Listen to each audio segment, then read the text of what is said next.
Okay, now we're going to dive into super duper funville.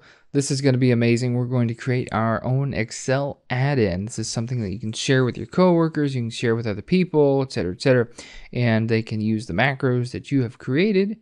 And so it's just a great way to share these things and make the functions and everything super duper available and easy to use.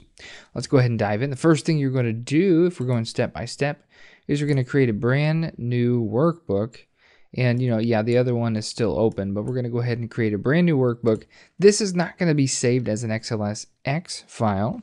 It's going to be saved as an XLAM file, which is essentially an add-in file.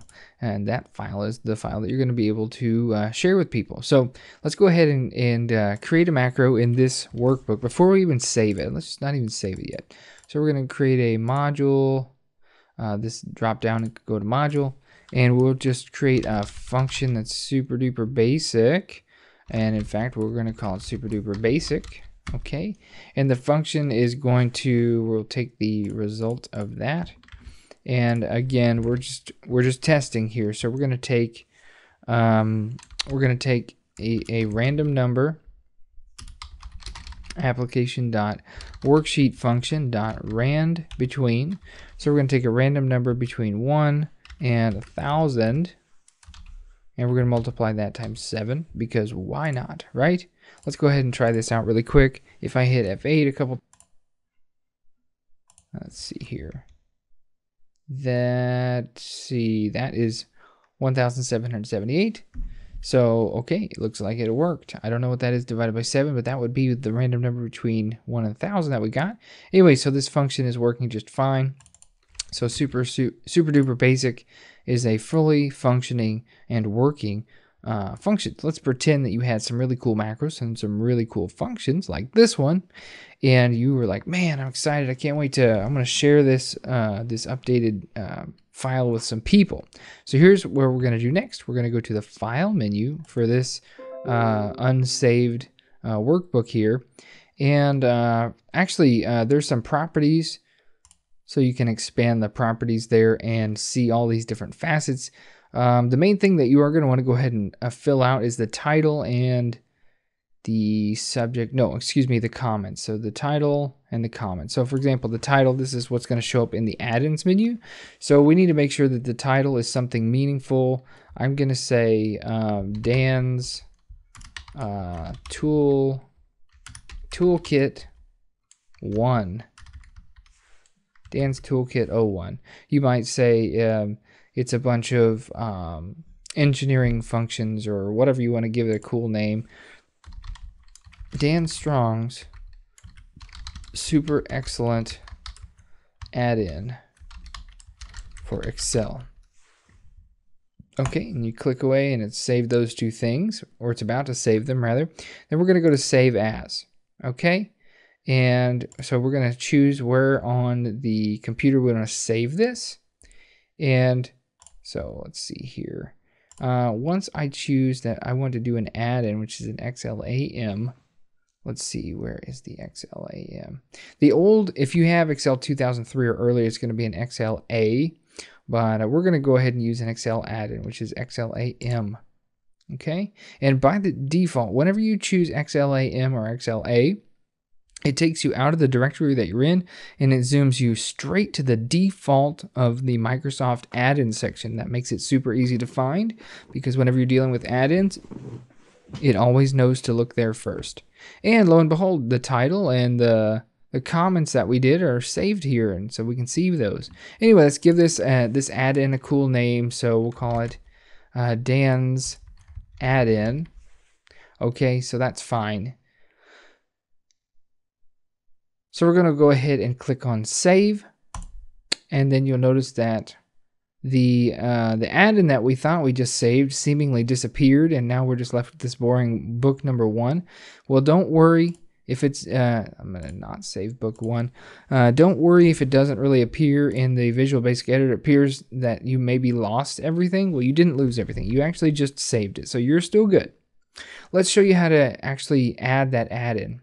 So in order to add the add-in to a workbook, so again, this workbook does not have equals super duper basic. Just to verify that, I'm just going to show you, and let me go ahead and backspace that out. But now we're going to go ahead and go to File, and we're going to go to Options. And by the way, this is how people will install your add-in, essentially. You're going to go to Add-ins, and then it says Manage Excel Add-ins. So that's exactly what we want to do. We want to go to the Manage Excel Add-ins section. And this is where we're going to take a look at the options. Does anybody see a special new one? For example, Dan's Toolkit 01 is now available. Holy cow, that's awesome. So let's click on that one and hit OK. Now, if you don't see it there, don't panic. Maybe you saved it to your desktop. Maybe you saved it to your Documents folder. That's okay. All you have to do is click on Browse and then locate the file. And that's the only caveat, is if you don't save it to the default location where they want you to save it, you just have to go looking for it really quick. As long as you remember where you put it, it's fine. So hit OK. Now we have Dan's Toolkit 01, or whatever the heck we just named it. And now if we try to do the super duper basic, you notice that the IntelliSense is even helping us. So let's go ahead and say we don't remember the exact name, but we know it's super something rather. So equals SUPE. Well, what do you know? If I hit tab, it auto completes. So an add-in actually makes it super easy, and it even does the IntelliSense. Now that is pretty special, am I right? So I could easily just do a bunch of these equals super duper basic, and I click here and it recalculates another random number. So that is how to do an add-in, my friends, and it's really, really easy. And once you hit Alt F11 and you're here in the Visual Basic Editor, you will notice that that add-in has been added to that particular project.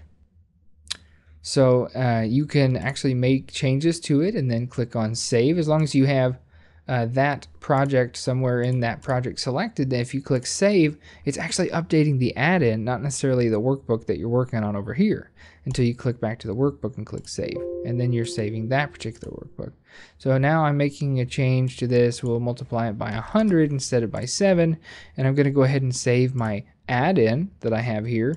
And now if I update these formulas, you'll notice that they're going to be a little bit larger, 25,000, 63,000, right? So you can make an update to your add-in file on the fly. Okay, so that is how you can create very easily an add-in that you can share with your friends or coworkers or whatever. So really quickly, let's go back to our workbook, and we're going to create one quick sub just so that we can access that macro from there and just make sure that we know how to do that. So we're going to call this one testing 999, and very quickly we're going to say my var equals, and let's just run that other function, super duper basic. Let's just make sure it works without any extra hassle. Aha, so the sub is not defined. So why is it that if we have it right here in an add-in, well, we can't find it? It says we have no idea what this function is. There's a couple ways to resolve that issue. If you're wanting to use these functions in VBA and not just run the macros from the toolbar and not just run them with the equal sign, there's a couple ways to resolve that. You would want to go to Tools, and then, well, actually I need to close out of this macro. You would want to go to Tools and References, and then you would want to find the new project that you just had, which, what do we call that? Dan's something or other. In fact, it looks like I should have gone here and given this a meaningful project name. So we're going to call this Dan's add-in pack and hit enter. So that whenever we go to Tools and References, we're just going to look for Dan's add-in pack. That will make it a lot easier for us to run these. So if I hit F8 now, it's able to locate that because it has a reference. So now my var equals that random number that we wanted to generate. An alternative to that, if you didn't want to use the reference to Dan's add-in pack, which I'm going to go ahead and take that off, and just to prove it to you, we're going to get that error when I hit F8. The other way you could do that is by, let's try using, let's see here, we're going to try using application.run.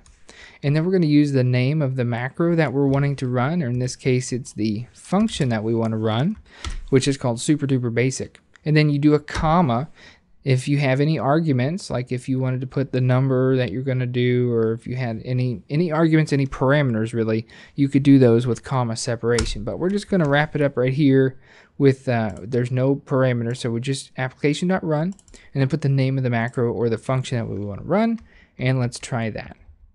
And it returns to us 35800. So in this case, using application.run, we did not have to create a reference. We just let the code do all the work, and in that way it still works. So that's how to create an add-in. Go and have fun with that. Let me know what you're doing with that in the comments. If you have any questions, please don't hesitate to ask, and we'll see you in the next lecture.